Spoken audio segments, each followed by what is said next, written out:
فقد افترى إثما عظيما. بسم الله الرحمن الرحيم. السلام عليكم ورحمة الله وبركاته. إن الحمد لله نحمده ونستعينه ونستغفره ونعوذ بالله من شرور أنفسنا وسيئات أعمالنا. من يهده الله فلا مضل له ومن يضلل فلا هادي له. أشهد أن لا إله إلا الله وحده لا شريك له وأشهد أن محمدا عبده ورسوله. اللهم صل على نبينا محمد وعلى آله وصحبه أجمعين. أما بعد. Saudara-saudara kami, ikhwatal Islam, rahimani wa rahimakumullah. Ahlan wa sahlan wa marhaban.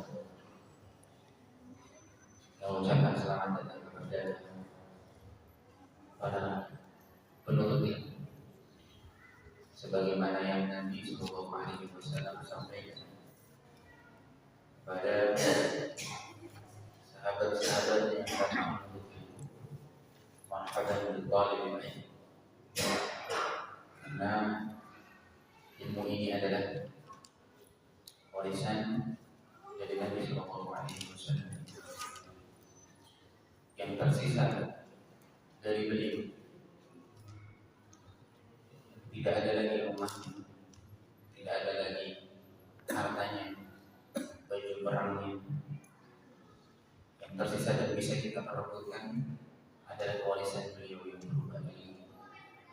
Maka semoga jamaah di sini semuanya datang di masjid ini dengan satu niat, yaitu ingin meraup warisan Nabi Sallallahu Alaihi Wasallam. Saya ucapkan puji dan puji syukur kepada Allah Subhanahu wa Ta'ala, jadikan kita manusia makhluk yang beruntung. Di antaranya adalah Allah menjadikan kita manusia yang memiliki penciptaan yang sangat-sangat istimewa. Allah Subhanahu wa Ta'ala minta kita untuk melihat tanda-tanda kekuasaan Allah pada diri kita. Bagaimana Allah menciptakan manusia, laqad khalaqnal insana fi ahsani taqwim. Sebaik-baik penciptaan. Ada mata yang bisa kita lihat. Keindahan dunia dengan dua mata tersebut. Telinga, anggota tubuh kita, ada jantung yang ngomong pada, ada hati, ada paru-paru, dan lain sebagainya. Berkaitan juga dengan hadis yang akan kita baca pada hari ini. Hadis yang akan kita baca pada hari ini adalah Nabi Sallallahu Alaihi Wasallam ingin mengingatkan kita bahwa manusia itu Allah sudah berikan sebaik-baik karunia pada penciptaannya, lalu kita dituntut untuk mensyukuri penciptaan tersebut. Hadis ini adalah hadis yang ke-26. Jadi kurang lebih kita sudah ada 26 pertemuan. Kita bacakan hadis Arba'in Nawawi. Hadis ini diriwayatkan oleh sahabat yang mulia Abu Hurairah radhiyallahu anhu. Beliau berkata, qala Rasulullah sallallahu alaihi wasallam. Rasulullah sallallahu alaihi wasallam bersabda, kullu sulama minan nas alaihi shadaqah. Setiap persendian tulang manusia memiliki tuntutan untuk bersedekah. Kullu yaumin taqbu'u fihi syams. Setiap hari, setiap kali matahari terbit, ta'dilu baina itsnaini shadaqah. Menyatukan atau melerai dua orang yang sedang bertengkar, mengislah mereka adalah sedekah. وتعين الرجل في دابته فتحمل له عليها. Kamu bantu seseorang hanya dengan membantu dia naik kendaraannya. Atau tarfa'u lahu 'alaiha mata'ahu shadaqah, atau hanya mengangkatkan barang bawaannya saja shadaqah. Wal kalimatu thayyibatu shadaqah, ucapan yang baik, ucapan yang tidak kotor itu juga shadaqah. Wa bi kulli khutwatin tamshiha ila shalah shadaqah, setiap langkah yang kita langkahkan menuju sholat shadaqah. Wa tumitul adha 'anil tariq shadaqah. Terakhir Nabi sebutkan menghilangkan, menyingkirkan gangguan dari jalan kaum muslimin, meskipun hanya sebatang duri, sebatang tulang, sampah, kulit pisang, itu juga shadaqah. Muttafaqun alaih. Hadis ini diriwayatkan oleh Imam Bukhari dan Muslim. Namun lafaznya disebutkan oleh para ulama lebih condong lafaz yang diriwayatkan oleh Imam Muslim. Nabi SAW sebutkan di awal hadis ada istilah namanya sulam. Sulam dimaknai oleh para ulama adalah persendian tulang manusia. Persendian tulang manusia. Ada yang menafsirkan sulam adalah tulang. Namun yang lebih dekat dengan makna yang benar adalah persendian tulang, pertemuan antara tulang dengan tulang, sendi-sendi. Dan subhanallah, dalam hadis yang lain diriwayatkan dari Nabi SAW disebutkan oleh Aisyah, Nabi bersabda, innahu khuliqa kullu insani min bani Adam ala 60 wa 300 mafsid. Nabi pernah bilang, ini salah satu mukjizatnya beliau. Waktu di zaman beliau belum ada CT scan atau ronsen dan lain sebagainya. Saking sama sekarang, tapi beliau bisa menyebutkan bahwasanya setiap manusia itu memiliki 360 persendian. Ini salah satu mukjizat membuat kita benar-benar yakin yang diucapkan Nabi itu bukan karangan semata, benar-benar dari Allah Subhanahu wa Ta'ala yang menciptakan manusia.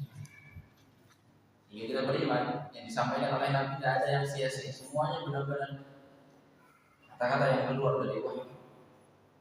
In huwa illa wahyu yuha wa ma yantiqu 'anil hawa in huwa illa wahyu. Nabi SAW tidak berucap dari hawa nafsu, dari wahyu. Dan ilmu modern membuktikan, silakan tanya kepada dokter atau ahlinya, manusia memiliki persendian yang kurang lebih 360. Ada yang mengatakan 350, 250, namun kisaran seperti itu. Rata-rata orang memiliki 360 persendian. Apa yang disebutkan oleh Nabi? Kullu sulama minan nas alaihi shadaqah. Setiap persendian ini punya kewajiban untuk bersedekah. Kalimat alaihi pada dasarnya artinya wajib. Namun Allah Ta'ala disebutkan oleh para ulama di antaranya Ibnu Hajar al-Asqalani ketika mensyarah kitab Fathul Bari atau Sahih Al-Bukhari dan kitab Fathul Bari, termasuk di antaranya ada hadis ini. Kata beliau bukan wajib, tapi sunnah yang sangat ditekankan. Kita sering mendengar ada namanya sunnah muakkad. Istihbab muakkad, benar-benar ditekankan. Makanya Nabi SAW menggunakan istilah lafaz ala. Padahal kalimat ala seringnya maknanya wajib. Contoh, ya ayyuhalladzina amanu kutiba alaikumus shiyam, kalian diwajibkan untuk berpuasa.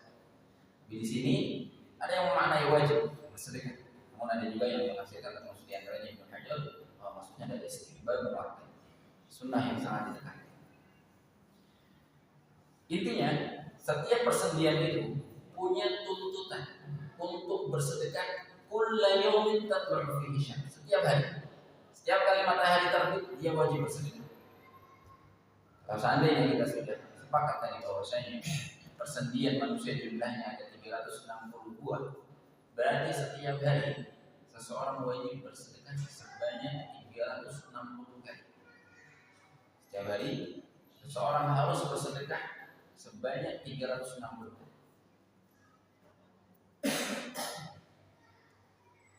Kenapa? Tadi kita sebutkan dalam bentuk rasa syukur kita kepada Allah Subhanahu wa taala. Bayangkan seandainya manusia tidak punya persendian, kaku, ya. Tangan nggak bisa dilipat, tangan kita nggak bisa menggenggam. Ya, jari-jari kita ini saja berapa sendi? Luas jari-jari kita ini, maka kita diwajibkan bersedekah. Ya.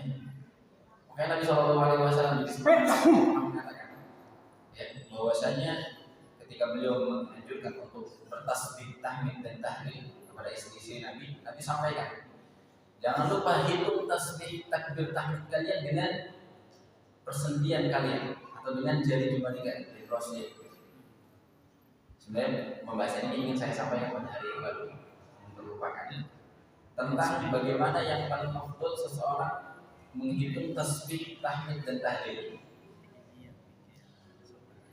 Maka kita sampaikan sesuai dengan sunnah Nabi, yang paling afdal seseorang menghitung zikirnya dengan apa? Dengan jari jemari. Disebutkan dalam hadis yang sahih diriwayatkan oleh para sahabat bahwasanya Nabi SAW kana ya'qidu tasbih, ditambahi oleh riwayatnya biyamini, menghitung tasbih dengan tangan kanannya. Tinggal bagaimana caranya? Al-aql, artinya secara bahasa adalah mengikat atau membuat simpul. Mengikat atau membuat simpul. Sehingga cara yang paling afdal kata para ulama adalah dengan melipat jari jemari. Contoh, kita mengucapkan subhanallah, lipat jari jemari satu kali, subhanallah, subhanallah, subhanallah. Atau boleh digabungkan, dalam riwayatnya disebutkan yang paling afdal juga digabungkan antara tasbih, tahmid, takbir. Karena maknanya jadi tambah sempurna. Subhanallah, alhamdulillah, subhanallah, alhamdulillah, subhanallah, alhamdulillah, dan seterusnya. Nabi SAW mengajarkan wa'idna bil adad fa innahunna mustanqaqat yaumil qiyamah, mas'ulatun mustanqaqat yaumil qiyamah. Nanti jari jemari ini kata Nabi SAW akan dimintai jawaban, ditanyai dan disuruh untuk berbicara. Hanya Nabi SAW menyuruh untuk hitung tasbih itu dengan jari jemari. Jari jemari ini akan bersaksi di hadapan Allah bahwasanya pemilik jari jemari ini menggunakan itu untuk bertasbih dan ini di antara cara yang paling afdal ketika kita menghitung tasbih. Ada lagi menggunakan cara menghitung luas jari dengan menyentuhnya. Subhanallah, subhanallah, subhanallah. Satu jari ada 3 luas. Itu juga boleh. Ada para ulama yang menyebutkan caranya seperti itu. Namun dilihat dari makna yakin, artinya adalah melipat. Yakin, mengikat jari jemari. Lawan katanya al-basr, membuka, menguraikan. Sehingga yang paling afdal adalah, dan barangkali bisa saya tambahkan, biasanya orang yang menggunakan luas jari ini terlalu cepat, sehingga dia kurang mentadabburi zikirnya. Jadi terlalu cepat. Bagus dia berzikir dengan lisan. Namun kita sebutkan pada kesempatan yang lalu, seseorang yang berzikir yang paling afdal adalah berzikir dengan lisan dan hatinya. Dia ikut mentadabburi makna yang ada dalam zikir tersebut. Subhanallah, maha suci Allah dari segala kekurangan dan segala aib. Alhamdulillah, Allah zat yang paling berhak dipuji atas segala pujian, karena Allah maha sempurna. Allahu akbar, Allah maha besar dari segala sesuatu yang ada di dunia dan seterusnya. Tinggal pertanyaan berikutnya, apa hukumnya berzikir dengan tasbih? Bagaimana jawab? Jawabannya disebutkan oleh para ulama. Ada yang mengatakan lebih baik ditinggalkan, ada yang mengatakan boleh secara mutlak. Boleh secara mutlak. Kalau kita tanya yang paling afdal, jelas kita sepakat yang paling afdal dengan diri pribadi sesuai dengan tuntunan Nabi Shallallahu Alaihi Wasallam. Tapi seandainya ada orang bertasbih dengan biji tasbih, atau disebut dalam bahasa Arab sabah atau subhah, apa hukumnya? Para ulama mengatakan, dan itu pendapat yang saya pilih, hukumnya boleh. Hukumnya boleh. Karena bagi mereka yang menelisik bagaimana riwayat-riwayat Nabi SAW pada zaman dahulu mengatakan dan mendapatkan bahwa ternyata Nabi SAW pernah mendapati salah satu istri Nabi SAW berzikir dengan biji batu, dengan batu-batu kerikil yang jumlahnya sampai ratusan bahkan ribuan. Ini bertasbih atau bertakbir atau beristighfar dengan biji yang dia hitung satu persatu. Dalam riwayat yang disebutkan. Lalu Nabi SAW sampaikan kepada istri Nabi beliau tadi, mau tidak saya ajar yang paling bagus daripada ini, yang paling gampang kata Nabi. Apa kata beliau? Katakanlah Subhanallah adada khalqi. Ucapkan Subhanallah sebanyak ciptaan Allah di dunia ini. Artinya kita sudah bertasbih sejumlah miliaran makhluk Allah yang ada di dunia daripada bertasbih dengan batuan yang. Namun yang sedang kita bahas ini adalah Nabi tidak menegur, tidak menyalahkan. Artinya sah-sah saja seseorang berzikir dengan tasbih. Ya? Karena itu hanya sebatas media saja. Jadi seseorang boleh berzikir dengan tasbih. Insya Allah bukan sesuatu yang tidak, bukan sesuatu yang sesat. Karena itu hanya media saja. Namun mungkin yang perlu diperhatikan ketika seseorang berniat hal yang lain saat bertasbih dengan biji tasbih. Nah, jelas ketika bertasbih dengan tangan, dia bertasbih tanpa harus menampakkan kepada orang lain. Jadi dia lebih ikhlas, lebih tersembunyi. Khawatir ketika bertasbih dengan tasbih ada niat biar orang lihat. Apalagi sampai-sampai tasbihnya dikalungin atau dijadikan gelang misalnya. Nah ini perlu ditanyakan apa maksudnya. Ada lagi sebagian yang bertasbih dia jarinya menghitung, tapi mulutnya diam. Kalau mulutnya diam kita masih punya husnuzan, dia mungkin bertasbih dengan hatinya. Nggak boleh berzikir dengan hati. Tapi masalahnya kalau dia lagi ngobrol, tasbihnya itu gerak. Gimana? Ini yang perlu dipertanyakan. Mau pada dasarnya dengan tasbih disebut. Jadi masih ada Allah Subhanahu wa taala. Kemudian Nabi SAW menjelaskan ini bukti lagi karunia dari Allah. Sudah Allah karuniai manusia dengan penciptaan yang sangat istimewa, persendian-persendian yang bisa kita kirakan semuanya. Kemudian Allah katakan harus disedekahi setiap persendian itu yang jumlahnya 360. Setelah itu Allah mudahkan pintu-pintu sedekah itu. Jadi sedekah sebagaimana kita sebutkan pada kesempatan yang lalu, tidak harus dengan materi, tidak harus dengan memberi. Sedekah juga bisa dengan perbuatan baik dan banyak sekali. Abwaabul khair, pintu-pintu kebaikannya Nabi sallallahu alaihi wasallam contohkan. Di antara kita sebutkan sama-sama. Ta'dilu baina itsnaini shadaqah. Melerai atau mendamaikan antara dua orang yang sedang berseteru bertengkar, itu juga sedekah. Karena kita dapati ada orang ribut, macam-macam ribut ya. Ada yang memperebutkan harta, ada yang memperebutkan mungkin ucapan, ya, omongan yang gak enak dan lain sebagainya. Kemudian kita jadikan mereka berdamai. Maka ini adalah sedekah. Dengan mengatakan sabar, dan damai saja. Dia saudara kamu, dia tetangga kamu, dia teman kamu, dimaafkan. Dengan mengajak seperti itu aja saudara. Atau bisa dengan islah. Islah itu damai dengan, bisa islah bi'iwal, damai dengan ganti rugi. Damai dengan ganti rugi. Jadi dia mendamaikan. Biasanya orang yang bertengkar bilang, anak mau damai tapi dengan syarat begini, nanti dikasih begini. Kemudian kita memberinya, itu boleh. Itu jadikan saudara.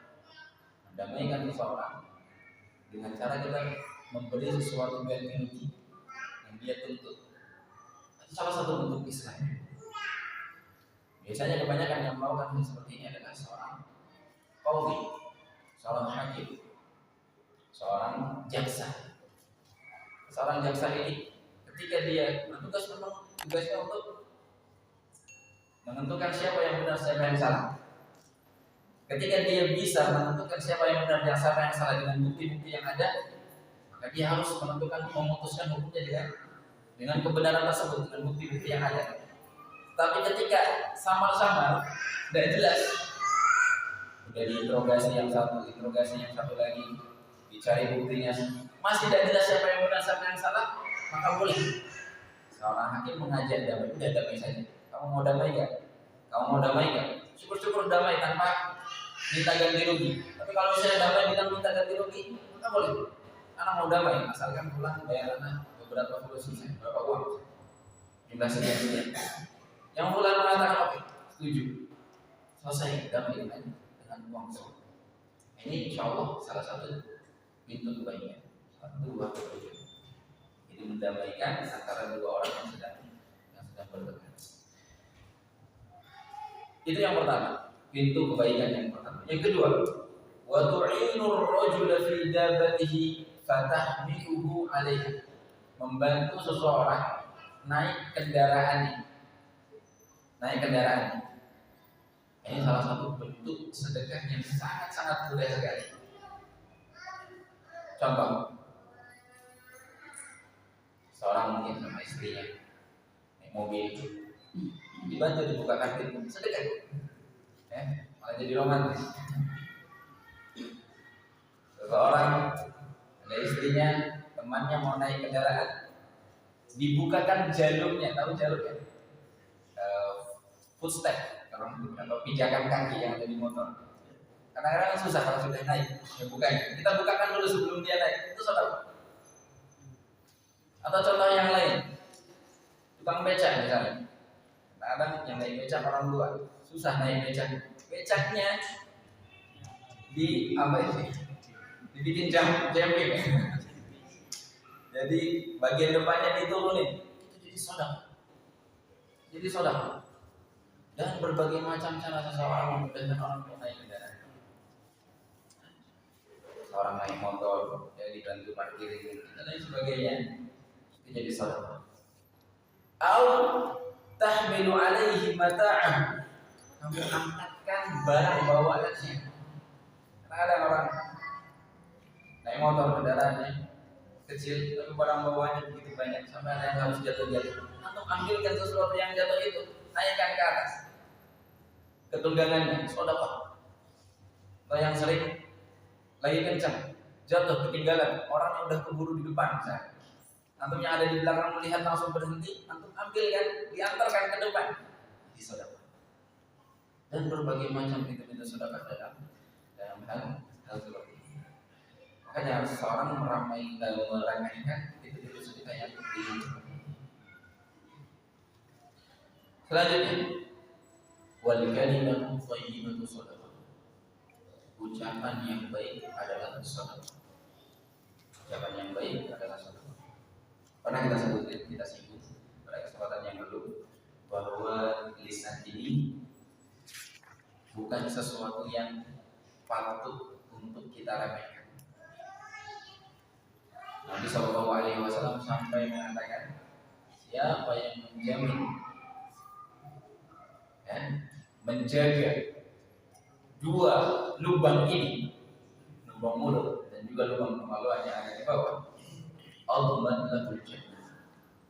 Aku jamin surga bagi dia. Mu'adz bin Jabal radhiyallahu ta'ala anhu tidak salah pernah bertanya, wa inna lahu akharuna bima la takallamu bih. Wahai Nabi, masa kita dihukum hanya karena ucapan lisan? Kali menurut Mu'adz bin Jabal, orang ngomong itu mudah sekali dan kata-kata yang keluar terlalu banyak, masa dihisab? Nabi Shallallahu Alaihi Wasallam mengatakan, "Taqilat ke ummuk, wa hal yakubun nas ala wujuhi, atau ala manakhirihim illa hasaidu alsinatihim." Kata beliau, bahkan kebanyakan orang-orang terjungkir nanti di api neraka, di atas wajah mereka, di atas kepala mereka, dijungkir balikan oleh Allah di atas neraka, melainkan kebanyakan karena hasil dari lisan-lisan. Maka seseorang berusaha sebisa mungkin menjaga lisannya, jangan sampai berkata-kata yang malah merugikan dia. Tapi dia ucapkan kata-kata sebisa mungkin yang akan bermanfaat bagi dia. Tapi perlu disebutkan di sini kata-kata yang keluar dari lisan, kata-kata yang keluar dari lisan itu bermacam-macam dampaknya.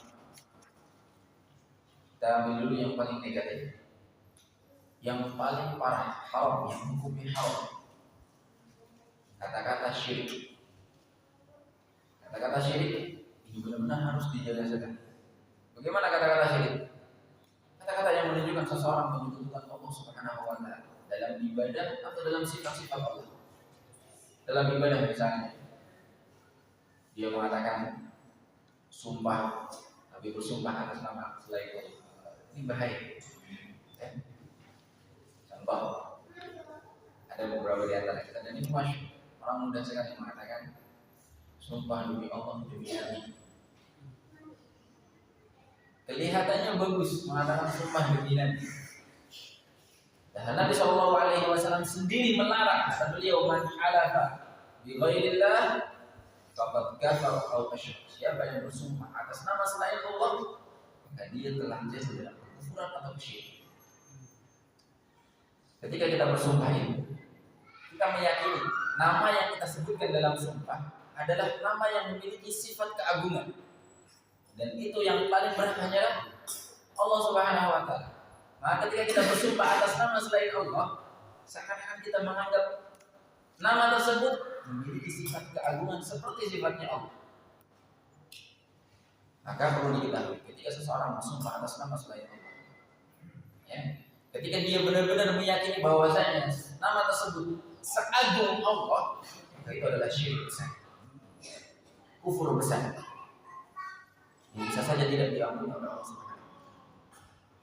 Namun ketika seseorang hanya ikut-ikutan saja, ya, tanpa meyakini, misalnya ngomong misalnya, tapi tanpa meyakini, tadi disebutkan oleh para ulama, syirik kecil atau kufur kecil. Namun tetap dua-duanya tidak diperkenankan. Seseorang mengatakan sumpah demi Nabi atau demi hal-hal yang lain,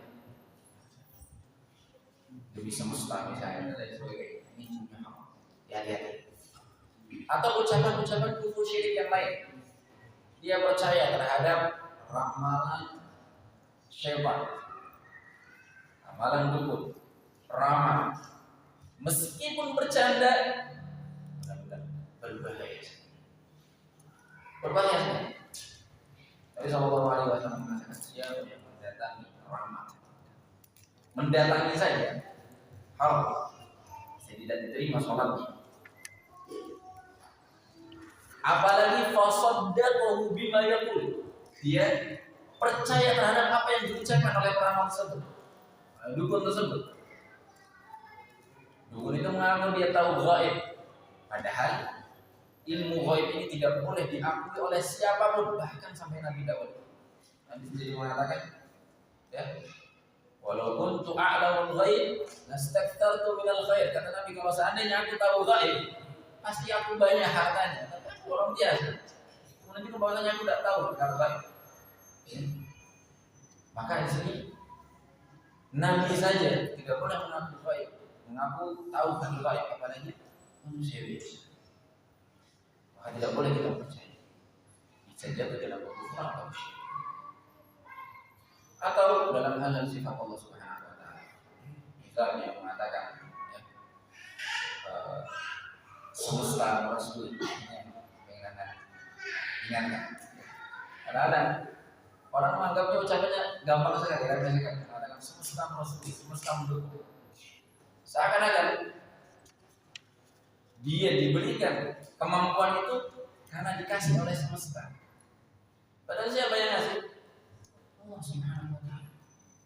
Allah Subhanahu wa taala berfirman, "Wa ma tasyaa'un illa an yasha Allah Rabbul alamin." Kalian tidak akan mampu melakukan sesuatu kecuali atas kehendak Allah Subhanahu wa taala, Rabb alam semesta. Tidak boleh kita menisbatkan sesuatu yang sudah menjadi sifat Allah, di antaranya adalah takdir, kepada selain Allah. Nisbatkan hanya kepada Allah Subhanahu wa taala. Kita jaga hati. Jaga lisan ini, berhati-hati jangan sampai berucap kata-kata yang kita anggap remeh, karena itu bisa jadi pada keburukan, baik kufur yang besar maupun kufur yang kecil. Ini perkataan yang perkataan haram yang berikutnya. Contoh perkataan dusta. Seorang berusaha sebisa mungkin menjauhi dari kata-kata yang dusta. Kata-kata gunjingan, ghibah. Singkat saja, di antara ancamannya orang yang berghibah, orang yang menggunjing saudara semuslimnya seakan-akan dia memakan bangkainya hidup, daging saudaranya, memakan bangkai saudaranya sendiri. Mengadu domba, ini yang kadang-kadang juga terlewatkan, terluputkan. Nabi Sallallahu Alaihi Wasallam mengatakan, la yadkhulul jannata namma, tidak akan masuk surga orang yang suka adu domba, orang yang mulutnya gatal, tahu atau dengar sesuatu diceritain. Tadi pulang ngomong gini-gini tentang kamu, nggak perlu disampaikan. Dia nggak ada urusannya, nggak ada manfaatnya, bahkan dia sudah tahu bahwasanya ada motor, jadi benci sama teman. Nah, ini namanya adu domba. Dan ucapan-ucapan haram yang lain. Ada lagi ucapan-ucapan yang makruh, ya, kemarahan-kemarahan, atau ucapan-ucapan yang haram yang lain, ucapan-ucapan mengumpat, mencela, menghina, maka kita hindari dari ucapan. Nabi Sallallahu Alaihi Wasallam mengatakan, kata yang baik adalah sedekah. Sekarang kita sebutkan contoh-contoh kata-kata yang baik. Dari mulai yang paling baik. Kata-kata yang baik yang paling baik adalah zikir. Adalah seorang berzikir dalam sholat. Jika dia mengucapkan Allahu Akbar, ini adalah kata-kata yang baik, bahkan kata-kata yang paling baik. Ucapan asyhadu an la ilaha illallah, tasyahud. Ucap kalimat tahlil la ilaha illallah. Tasbih, tahmid, doa-doa dalam sholat, membaca Al-Fatihah dalam sholat, ini adalah kata-kata yang wajib. Jujur adalah wajib. Dan juga kata-kata yang lain, yang sunnah, zikir-zikir yang sunnah. Seorang ketika waktu kosong membaca istighfar kepada Allah Subhanahu wa taala. Maka setiap kata-kata yang baik ini ya harus hanya pada Allah. Kata-kata yang baik juga bisa berkaitan dengan saudara kita, dengan muamalah sikap kita dengan sesama manusia, memuji teman, ya, menghibur, mencandai, tidak berlebihan, membuat seorang tertawa, itu juga sedekah. Selama tidak berlebihan, selama tidak diisi dengan dusta, itu sedekah. Maka seseorang sebisa mungkin menjadikan lisan ini investasi bagi dia, kebaikan yang selalu mengalir, bukan keburukan yang selalu terucap. Ya, jangan mudah sekali mengatakan. Setiap ada orang yang setiap kali ngomong dia nggak marah padahal, tapi sebutin semua hewan-hewannya, kalimat ANZ, ING misalnya. Ya. Setiap kali ngomong ada kalimat ininya. Bagaimana? Padahal kata Allah Subhanahu wa taala, setiap ucapan yang keluar ada malaikat yang memiliki sifat raqibun atid. Ma yalfizu min qawlin illa ladaihi raqibun atid. Ada malaikat yang siap-siap mencatat, dan malaikat ini tidak akan kelewatan, tidak akan kelewatan.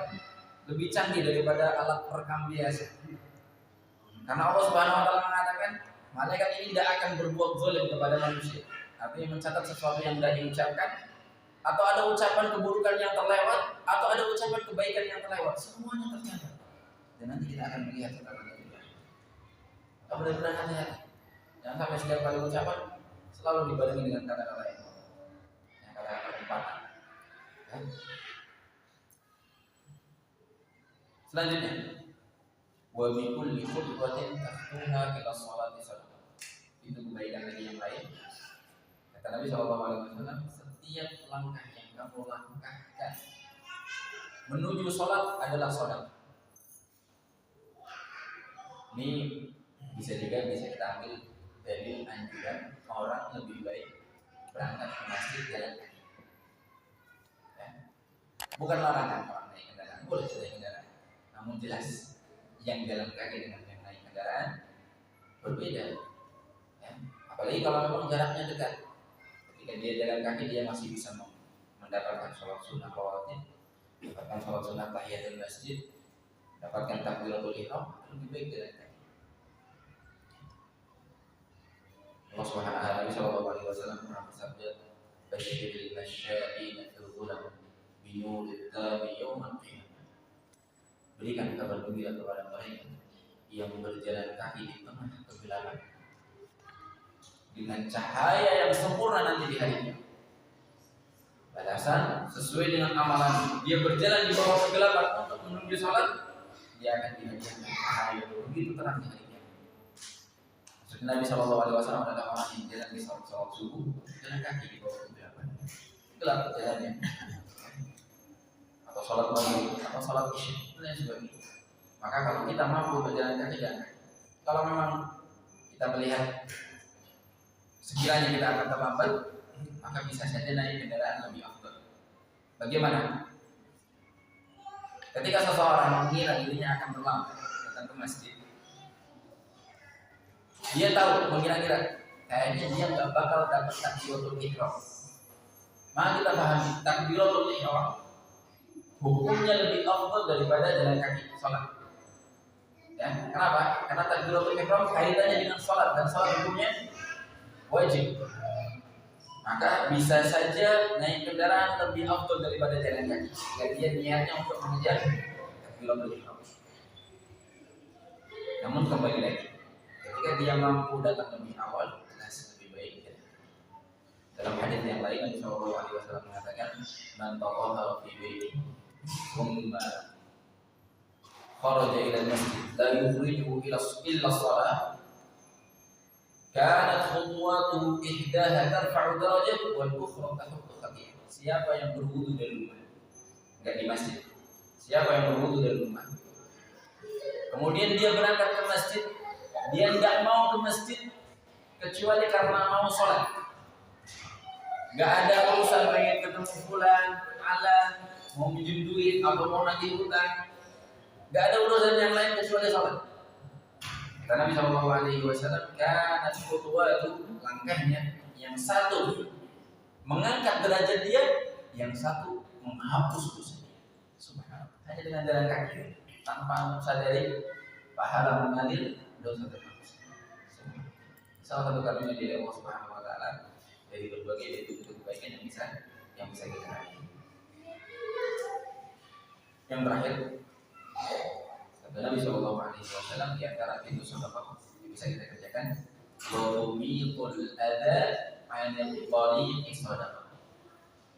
Seseorang menyingkirkan, menghilangkan atau menyingkirkan gangguan dari jalan. Kita sebutkan beberapa contohnya buruk dari manusia, dari orang. Kalau yang gambaran sederhana kita ya, kalau kita lihat duri, lihat paku, lihat sampah yang bisa bikin orang kepleset, kita singkirkan. Itu mudah sekali kita paham. Pahalanya sangat besar sekali. Pahalanya sangat besar sekali. Kan pernah disebutkan oleh Nabi kisah seseorang ya, yang tidak pernah berbuat kebaikan sedikit pun, isinya dosa, kemudian dia singkirkan satu batang kayu dari jalan, dan dia ikhlas lillahi ta'ala, benar-benar dia nggak ngarepin apa-apa kecuali surga. Hanya dengan menyingkirkan gangguan saja, Allah hapuskan semua dosa. Allah jamin dia surga. Allah jamin dia surga. Dalam riwayat yang lain ada seorang zina, pelacur.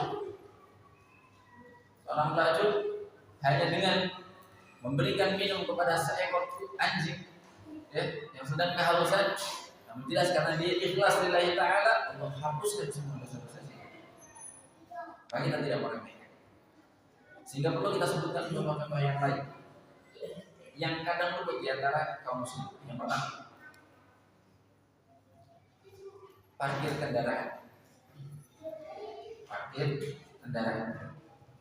Beberapa di antara sebagian kaum muslimin memarkirkan kendaraan sayangnya saja. Padahal pemerintah sudah sediakan ada trotoar, ada jalan dipisahkan dengan trotoar tersebut. Maka seseorang parkir kendaraan menepi, bukan malah menengah. Dan sering kita lihat, biasanya kebanyakan orang yang punya mobil, ulang nggak tahu niat, ya. Dia parkir kendaraan terlalu menengah, padahal di sampingnya masih banyak longgar, dia bisa dia pikirkan lagi, sehingga dia tidak sadar bahwasanya itu benar-benar menyusahkan. Ketika lagi macet, lihat betapa banyak orang yang mengumpat dalam hatinya, siapa ini yang parkir mobil sebenarnya? Ini satu. Gak cuma mobil, motor juga ada orang tidak lihat. Ya. Kalau memang ada space, maka disingkirkan, ditepikan. Yang kedua, perkara membangun tenda hajatan. Membangun tenda hajatan. Kita sepakat bahwasanya itu adalah jalan kaum muslim, hak bersama. Hak bersama. Maka sebisa mungkin kita tidak mengganggu dan menyempitkan, memisahkan orang lain dalam berjalan. Allah alam, mungkin mereka sudah izin, sebagian sudah izin, Pak RT ya, atau ke kepala desa atau ya, penanggung jawab setempat. Namun kadang-kadang orang tidak ngira-ngira ya. Dia mungkin sudah diizinkan, tapi mengambil jalan terlalu banyak sampai mobil itu tidak bisa masuk di sana, sehingga dia harus putar jauh, putar balik dan lain sebagainya. Becak kesusahan, sepeda harus minggir-minggir banget dan lain sebagainya. Namun saran dari kami, kalau memang itu jalan umum, ya, jalan yang ramai, maka sebaiknya jangan. Kalau misalnya jalan bukan jalan umum, jalan cabang misalnya yang tidak dilalui setiap hari, ya. Kalau misalnya kita lihat di Pasar Batang ini, jalan Kiai Ahmad Dahlan, jalan utama. Orang dari segala arah, dari TNI, dari Limbangan, lewatin jalan ini. Ada yang kerjanya di sana, ada yang kerjanya di sini, harus lewatin jalan ini. Sebaiknya dia berhati-hati.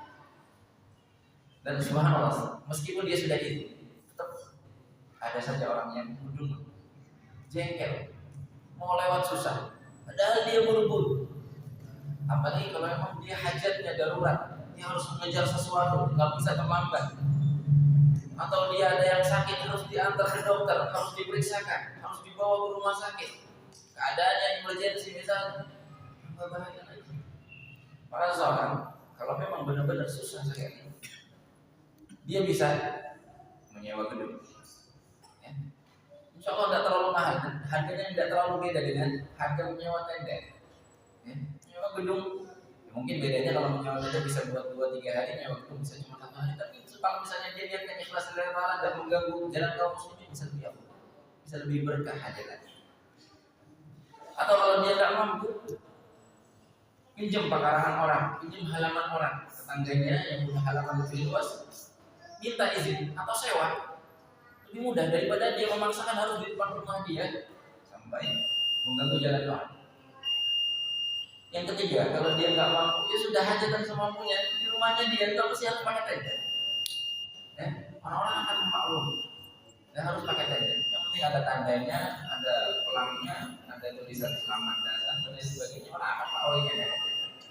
Insya Allah itu menjadi sedekah bagi dia, apa? Niatnya menghilangkan gangguan dari jalan kaum muslimin. Allah Taala, so kita lanjutkan sedikit. Insya Allah ada beberapa faedah penting setelah tadi.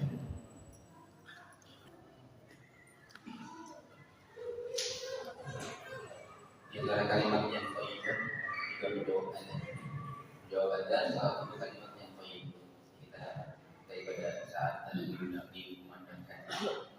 Kita ngobrol, lebih baik kita jawab azan. Jika imam atau azan Allahu Akbar, kita jawab Allahu Akbar. Ya, setelah selesai azan, ya, bisa kita ucapkan Allahu billahi qabla wa Islamiyya Muhammad sallallahu alaihi wasallam. Ada lagi yang mengatakan ucapan ini ucapan setelah kalimat asyhadu an la ilaha illallah wa atubu. Setelah itu kita bersalawat Allahumma shalli ala Muhammad wa ala ali Muhammad wa shalli ala Ibrahim dan seterusnya. Setelah itu kita berdoa wasilah untuk Nabi. Allahumma rabb hadhihi ad-da'wati at-tammah was-salati al-qa'imah ati Muhammadin wasilah wal fadilah wa ba'athu maqama mujahidin.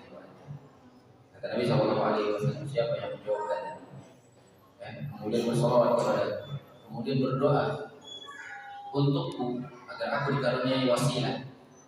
Dan wasilah adalah kedudukan yang hanya layak untuk Nabi SAW. Kata Nabi, halat syafaat, dia akan mendapatkan syafaat di hari kiamat. Dan kita butuh sekali dengan syafaat Nabi SAW. Jamaah sekalian dirahmati Allah Subhanahu wa taala. Setelah kita sebutkan tadi contoh-contoh pintu kebaikan, dalam riwayat yang lain disebutkan wa yujzi'u min dzalika rak'atani yarka'uhuma min ad-duha. Tadi kita sebutkan bahwa sedekah setiap hari minimal 360 kali. Maka seseorang di antara kemudahan dari Allah, Allah mudahkan berbagai macam pintu kebaikan ini. Silahkan dia pilih apa yang dia bisa kerjakan, apa yang mudah dia kerjakan. Bahkan kata para ulama, bisa saja dia mengucapkan satu zikir sebanyak 360 kali. Itu sudah cukup untuk mewakili sedekah dia dalam satu hari itu. Karena tadi kita sebutkan bahwasanya persendian manusia ada 360 buah. Yang setiap sendi kullu sulama alaihi shadaqah, wajib bersedekah atau harus bersedekah. Maka dia sedekah. Maka dia boleh memilih zikir 360 kali sudah bisa mencukupi sedekah dia. Karena kita sebutkan pada kesempatan yang lalu, setiap tahlil adalah sedekah, setiap tahmid adalah sedekah, setiap takbir adalah sedekah. Namun ada satu amalan, satu kali dikerjakan bisa mewakili itu semua. Apa? Yaitu sholat duha 2 rakaat. Kata beliau, yujzi min dzalika rak'atan yarka'uhuma min ad-duha. Bisa mewakili itu semua kewajiban sedekah 360 kali dalam satu hari. Sholat duha 2 rakaat. Sholat duha 2 rakaat. Dan duha waktunya dari mulai terbitnya matahari sampai sebelum tergelincirnya matahari. Sebelum masuknya waktu sholat zuhur, ya. Jadi mulai seandainya terbit matahari, kalau tidak salah hari-hari ini jam 5.40 kurang lebih, sekitar ya. Maka setelah itu tunggu beberapa menit, 5 atau 10 menit setelah syuruk sudah masuk waktu duha, dia sholat duha 2 rakaat. Dan waktunya memanjang sampai sebelum zuhur. Dan yang paling afdal adalah yang di atas jam 9 atau 10 ke atas, yaitu ketika mulai agak panas. Nabi SAW mengatakan sholatul awwabin hina tarbadu al-fisal. Sholatnya orang-orang yang memiliki sifat awwab, yang bertaubat dan selalu kembali kepada Allah, adalah sholat ketika unta-unta mulai kepanasan kakinya dari kerikil-kerikil yang ada di padang pasir. Dan itu setelah jam 9 ke atas, kalau matahari sudah mulai terik. Kalau jam 9 ke bawah kan panasnya masih hangat-hangat biasa. Ada di atas lebih lembut setelah duha. Atau dia bisa sholat duha setelah syuruk. Yang dalam hadis disebutkan khilaf dari para ulama tentang kesahihan hadis ini. Namun banyak juga di antara para ulama yang menganggapnya sahih dan diamalkan, yaitu sholat yang sering disebut oleh orang-orang sholat syuruk. Maksudnya dia menunggu setelah subuh sampai terbit matahari, ya. Kemudian dia tunggu beberapa menit, karena saat terbit matahari tidak boleh sholat waktu terlarang. Dia tunggu beberapa menit, 5-10 menit dia sholat duha. Sholat duha di awal waktu ini pahalanya kata Nabi SAW ta'dil hajjah, bisa menyamai pahala haji. Kalau kita belum bisa haji dan ke tanah suci, kita bisa haji dengan cara sholat sunnah 2 rakaat. Termasuk yang dapat Allah Subhanahu Wa Taala. Pertanyaannya, kenapa sholat duha yang hanya 2 rakaat saja bisa mewakili sekitar 360 hari? Para ulama menyebutkan di antara alasannya, Nabi mengatakan sholat duha bisa mewakili itu semua karena dalam sholat duha, kata para ulama, semua persendian kita bergerak sebanyak sejumlah persendian itu 360 kali dalam proses mengerjakan sholat duha. Di saat kita takbir, kita gerakkan semua persendian kita, bersujud, rukuk, dan lain sebagainya. Yang kedua, karena waktu duha adalah waktu ghaflah, waktunya orang-orang lalai dari mengingat Allah Subhanahu Wa Taala. Banyak orang yang sibuk dengan pekerjaannya, sibuk di kantornya, sibuk dengan mengajarnya, di dagangannya, di pasarnya. Ada juga yang sibuk dengan tidurnya, ya. Maka kaidahnya semakin waktu itu banyak orang ghaflah, semakin besar ibadah, semakin besar pahala dari sebuah ibadah. Ya. Nah, makanya ibadah sholat sunnah 2 rakaat itu bisa mewakili sedekah yang sebanyak 360 kali. Jamaah sekalian dirahmati Allah Subhanahu wa taala. Kesempatan ini kita lanjutkan insyaallah dari hadis berikutnya di pertemuan mendatang. Semoga Allah berikan kita kesehatan, Allah berikan dari semangat mendatang, Allah berikan lagi semangat kita bertatap muka, kumpul bersama saudara mukmin kita, dan Allah berikan sakinah kepada kita. Ya Rabbal Alamin.